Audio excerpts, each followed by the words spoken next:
12 বছর পর সকল রাজকুমারীরা নিজেদের রাজ্যে ফিরতে চলেছে। সেখানেই হবে তাদের প্রতিভার প্রদর্শন, আর নির্ধারিত হবে হস্তিনাপুরের নতুন সম্রাটের। এদিকে কুন্তিপুত্র কর্ণ তার শিক্ষা গুরু পরশুরামের কাছ থেকে শিক্ষা শেষ করে ফিরে এসেছে। ভারদ্বাজ পুত্র গুরু দ্রোণাচার্য পদার্পণ করছেন।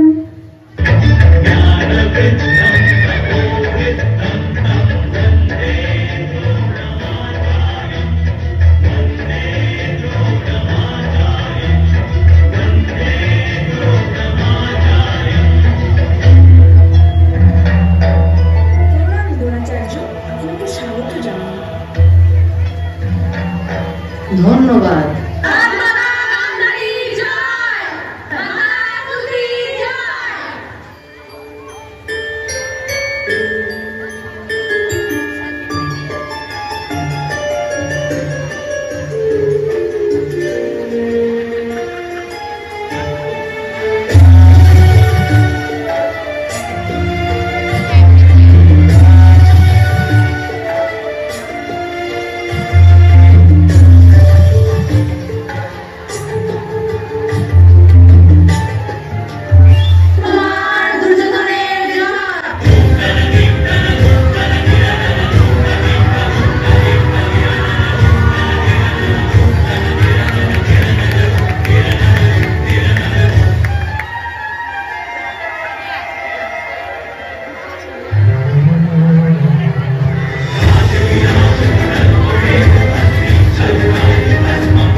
পাঞ্চালের রাজা ধ্রুপদ পুত্র সন্তানের আশায় যজ্ঞ শুরু করলেন। এই পুত্র সন্তানের আগমন, তার অর্থ দ্রোণাচার্যের মৃত্যু। আমি পুত্র চাই, পুত্রী নারীষী।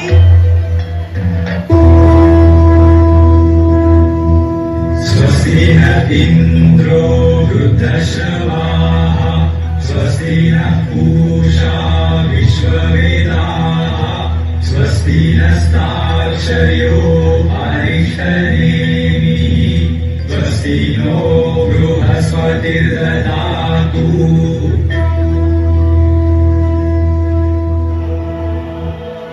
পিতা কখনোই পুত্রের কাছ থেকে কিছু লাভ করতে পারে না, দেবতারাই রেখে দিক এই আশীর্বাদ।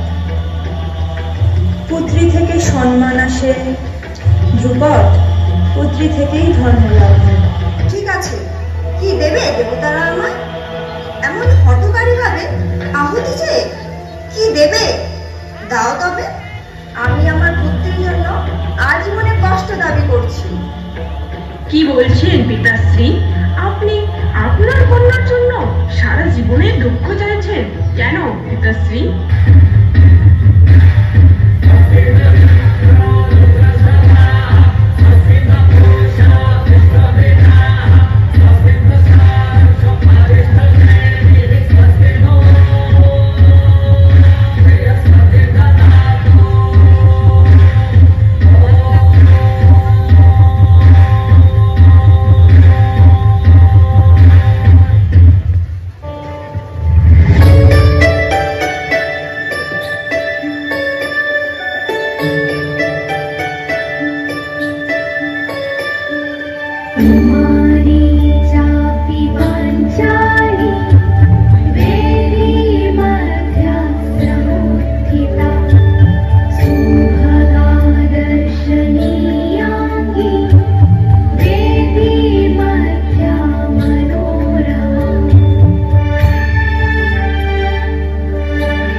দ্রোণাচার্য ও ধ্রুপদের শত্রুতার কারণে ধৃষ্টদ্যুম্নের জন্ম হয়, কিন্তু অতীতে তারা খুব ভালো মিত্র ছিলেন।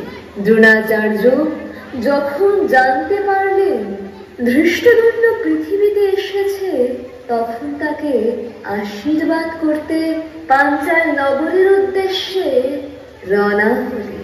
তোমার আশীর্বাদের জন্য এর জন্ম হয়নি, তোমার মস্তক ছিন্ন করে দেবে, তার জন্যই দৃষ্টদ্যুম্নের জন্ম। আমি অস্ত্র ধারণ করব না ধ্রুপদ। এসো দৃষ্টদ্যুম্ন, নিজের শক্তির পরীক্ষা করো তুমি পুত্র।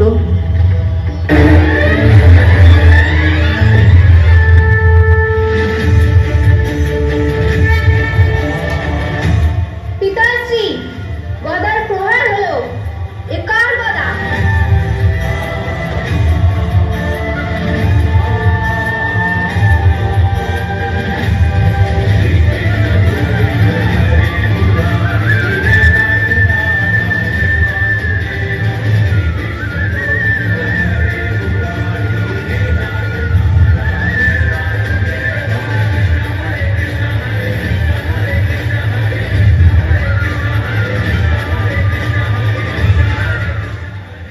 এই অধর্ম আমি কিছুতেই হতে দেব না। কে হে তুমি? আমি কে? সমুদ্রে বাস করা কোনো মৎস্য সম্পূর্ণ সমুদ্রকে চিনতে পারে না মহারাজ ধ্রুপদ, তাই অযথা ব্যর্থ প্রশ্ন করবেন না। আপনাকে আমি চিনতে পারিনি, আমি কিছুই জানতে পারিনি আমার অহংকারে।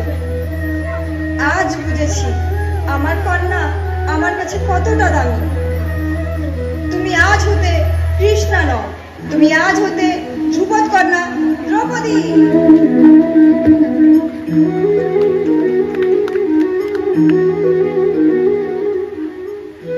দ্রৌপদীর স্বয়ংবরের আয়োজন করা হবে।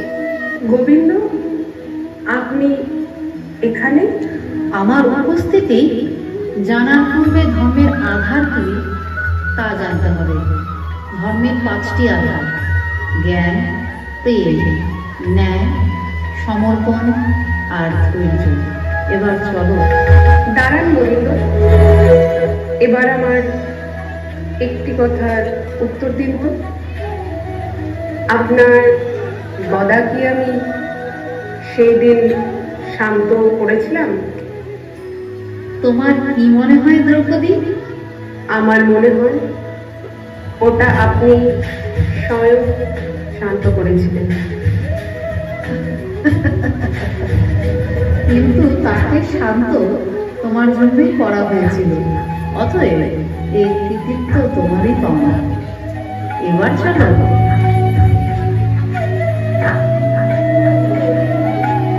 সব রাজ্যের রাজকুমার এই স্বয়ংবরে উপস্থিত হলেন। সকলের সামনে পদার্পণ করতে চলেছেন স্বয়ং বাসুদেব শ্রীকৃষ্ণ। প্রণাম মামাশ্রী। আপনার মামা হতে ভয় লাগে বাসুদেব? কেন? আমি তো আমার মামাকে পাপমুক্ত করেছি। ও এই কারণেই আপনি। কিন্তু আপনি তো ভ্রাতা দুর্যোধনের মামা, এই কারণে আপনি আমারও মামা হবেন।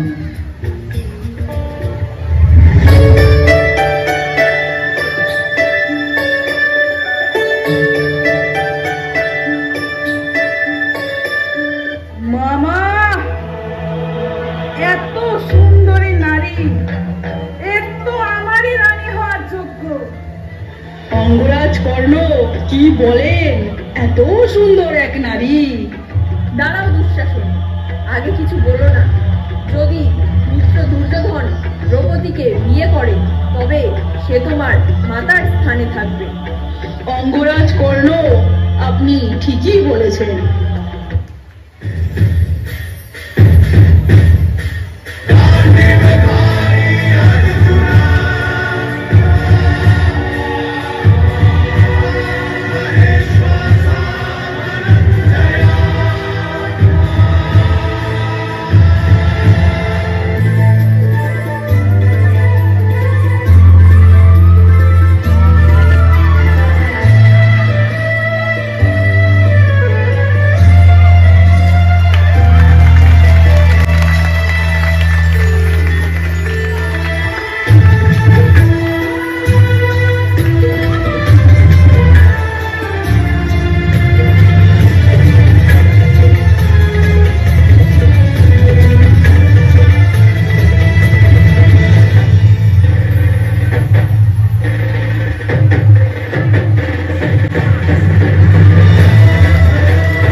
সবাই তারা মাতা কুন্তির কাছে যাওয়ার উদ্দেশ্যে রওনা হলেন।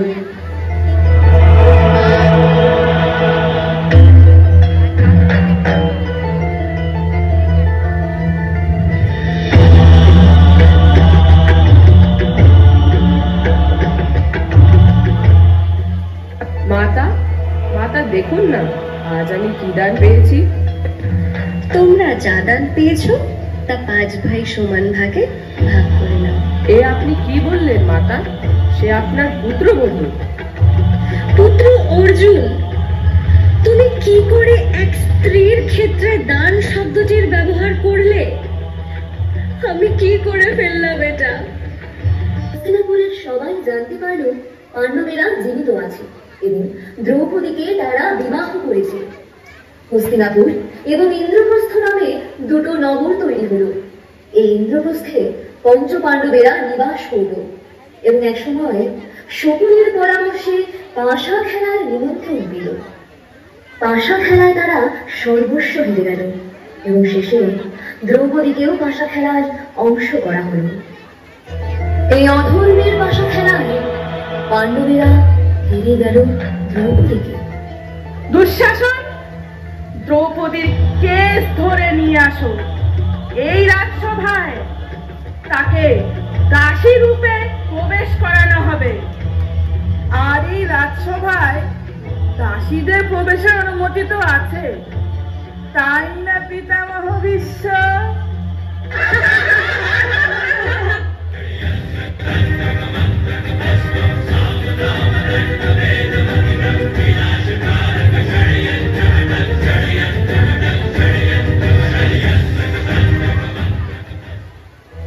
মহারাজ ধৃতরাষ্ট্র, হস্তিনাপুরের এই সভায় আমার সাথে কি ব্যবহার করা হচ্ছে? আমি কুলবধূ হস্তিনাপুরের, লক্ষ্মী হয়ে আমি এই রাজ্যে প্রবেশ করেছিলাম, আর আমাকে নাকি দাসী বলে ডাকা হচ্ছে। আমার কেস ধরে টেনে আনা হচ্ছে। কেন? আমি রজস্বলা। পিতামহ ভীষ্ম, আপনার সামর্থ্যের কি হলো? আপনি তো স্বয়ং মা গঙ্গার পুত্র। আপনার সামর্থ্য এই ব্যবহার দেখেও চুপ কেন?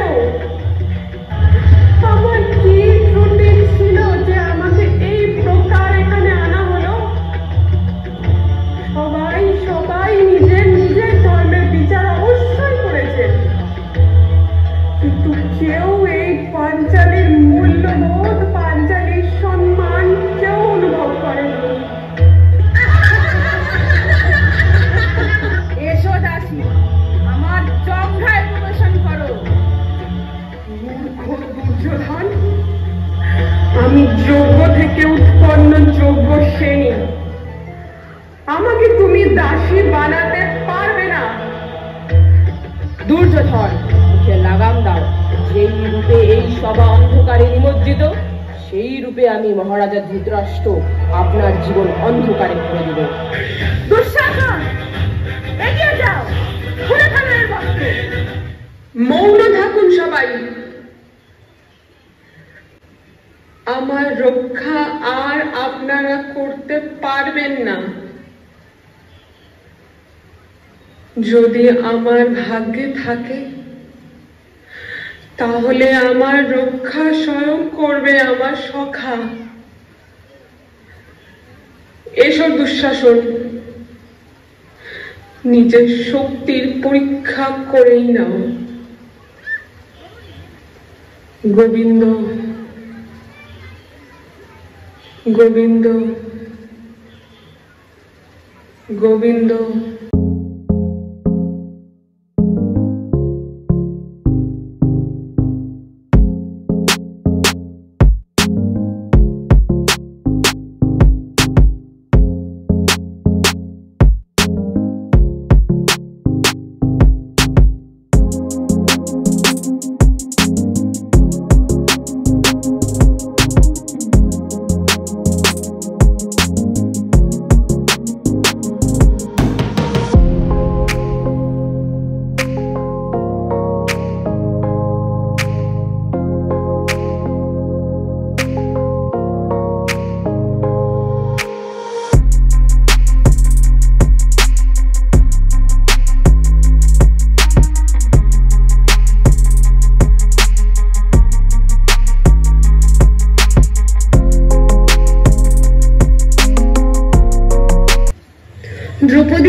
এসব কি পুত্রী?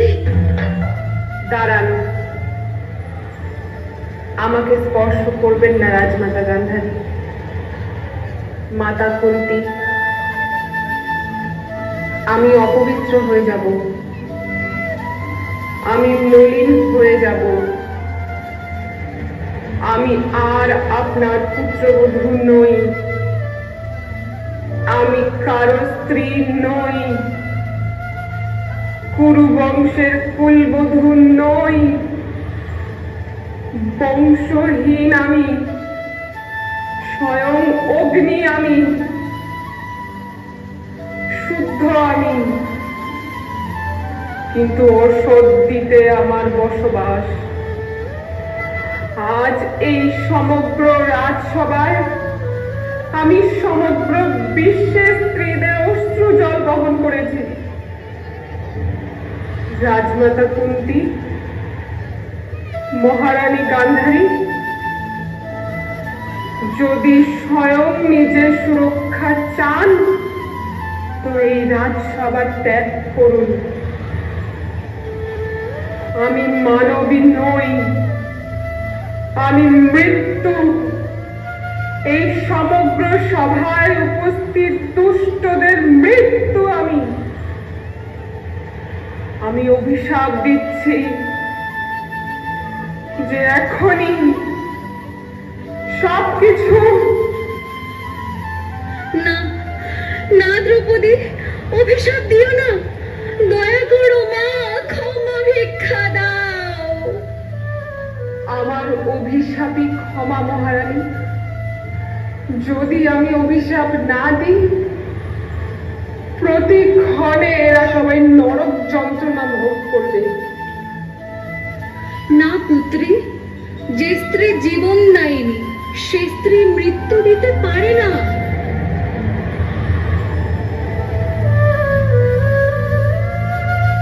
আমি আর মাথায় চূড়ামণি ধারণ করব না।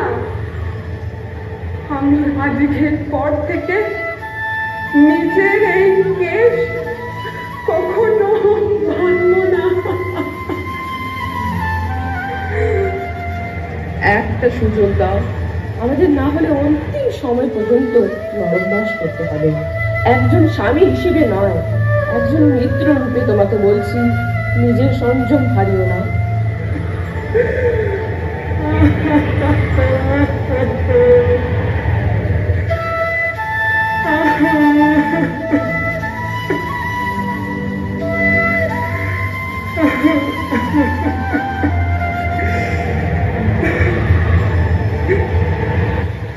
পুত্রী, আর কেঁদো না। মহারাজ ধৃতরাষ্ট্র, আপনার অনুজ পাণ্ডব পরিবার আর একবার আপনাকে বাঁচিয়ে দিল। যান, সুখ ভোগ করুন, কিন্তু যতদিন সুখ থাকবে ততদিন। সত্তর আমি দ্বারকায় গিয়ে কৃষ্ণের নারায়ণী সেনাকে হস্তিনাপুরের দ্বারে উপস্থিত করব। কৃষ্ণ তথা বলরামের কাছে মিনতি করব, তারা যেন পুরো বংশকে পরাজিত করে, কিন্তু সবাইকে জীবিত রাখে। কারণ আমার পুত্রবধূর অপমানের প্রতিশোধের দায়িত্ব আমার পুত্রদের। তারা যেন তাদের মৃত্যু প্রদান করে। না কুন্তী, আমাকে আরো পাপে ভরে দিও না। আমার পূর্বপুরুষদের কি জবাব দেব আমি? শুনে রাখুন মহারাজ ধৃতরাষ্ট্র, যারা পাঞ্চালীর সাথে হওয়া অপমানের সাক্ষী, যারা মৌন ছিলেন, তাদের সবার বিনাশ হবে। কাটা মস্তকে পাহাড় তৈরি করবো আমি। শিবের রুদ্র তাণ্ডব হবে, মহাসংগ্রাম হবে, হবে মহাভারত।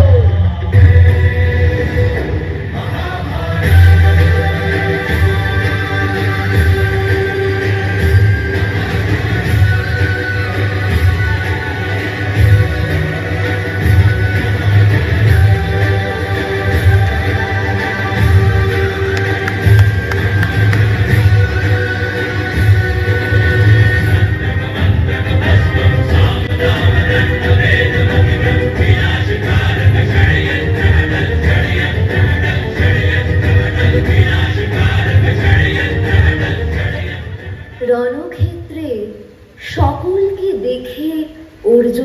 তার যুদ্ধ করার বাসনায় ত্যাগ করে দিল।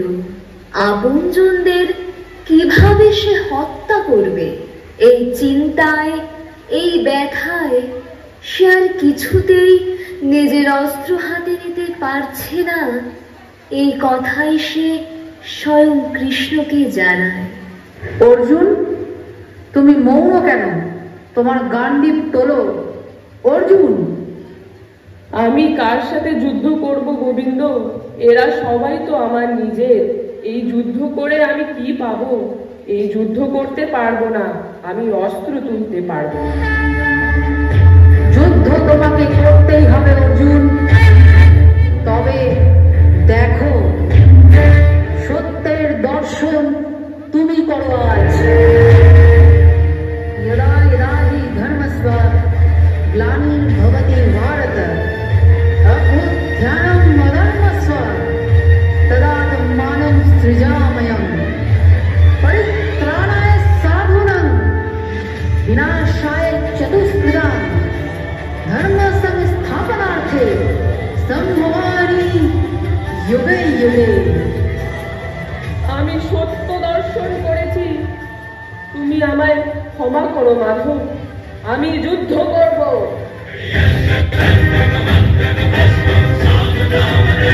অভিমন্যুকে এমন শাস্তি দেব আমরা, তার মৃত্যুর জন্য পাণ্ডবরা ভিক্ষা চাইবে, ভিক্ষা।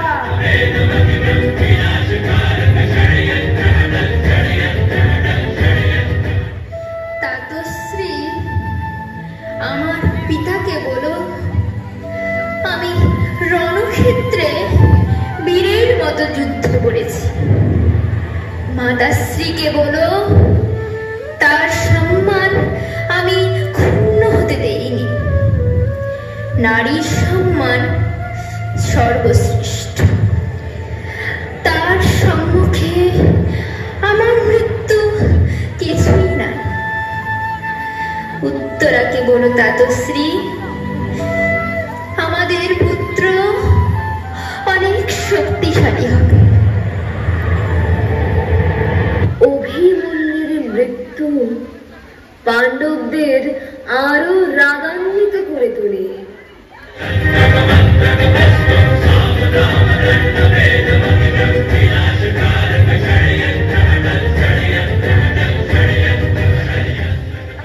দুর্যোধনের ৯৯টি ভাই মামা শকুনি সকলেই মৃত্যুবরণ করল, কিন্তু মাতা গান্ধারী দুর্যোধনের শরীর বজ্রের ন্যায় করে দিতে চাইলেন।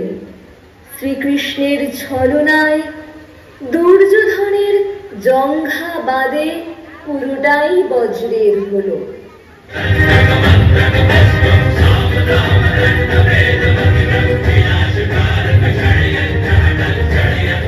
মাতা ভীম, স্মরণ করো তুমি কি প্রতিজ্ঞা করেছিলে সেই দিন সেই রাজসভায়। দুর্যোধনের জঙ্ঘায় আঘাত করো মাতা ভীম, দুর্যোধনের জঙ্ঘায় আঘাত করো।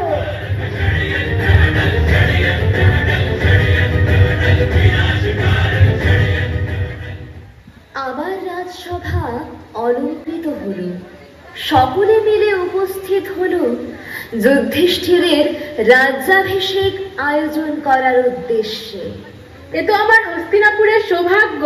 গান্ধারী, স্বয়ং বাসুদেব উপস্থিত আছে আমাদের সাথে। তিনি তো সর্বশক্তিমান। থামুন আপনারা, শোনো দেবকী নন্দন, শোনো বাসুদেব, শোনো। আমি শতপুত্র হারা মা, আমার হৃদয়ের কান্না শোনো তুমি। আমি তপস্বিনী গান্ধারী তোমায় অভিশাপ দিচ্ছি। আমার ন্যায় তোমার বংশ নির্বংশ হবে, যাদব কুল ধ্বংস হবে, জলে নিমজ্জিত হবে।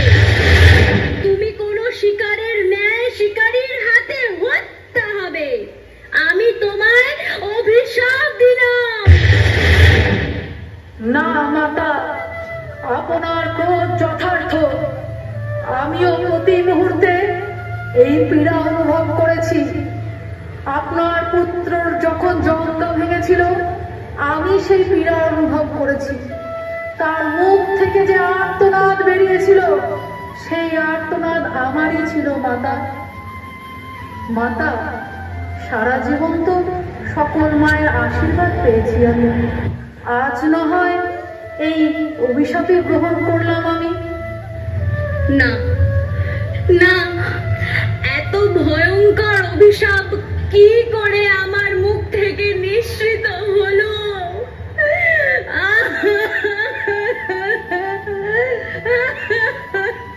না মাতা, আপনার কোনো দোষ ছিল না। আর এটা তো আমার নিজেরই পরিবার। আমি এই পরিবারে কিভাবে এক অধর্মের স্থান দেই? বিশ্ববাসী জেনে নেবে, যখন নারীর সম্মানহানি হয়েছিল, স্বয়ং ভগবান কৃষ্ণ মহাভারত করেছিল। এই যাত্রায় আমার সাথে গমনকারী সকল যাত্রীকে আমার অভিনন্দন। তাদের হৃদয়ে যেন ধর্মের বীজ স্থাপিত হয়। আপনাদের সকলের কল্যাণ হোক। আমি স্বয়ং বাসুদেব কৃষ্ণ এই মহাভারতের যুদ্ধের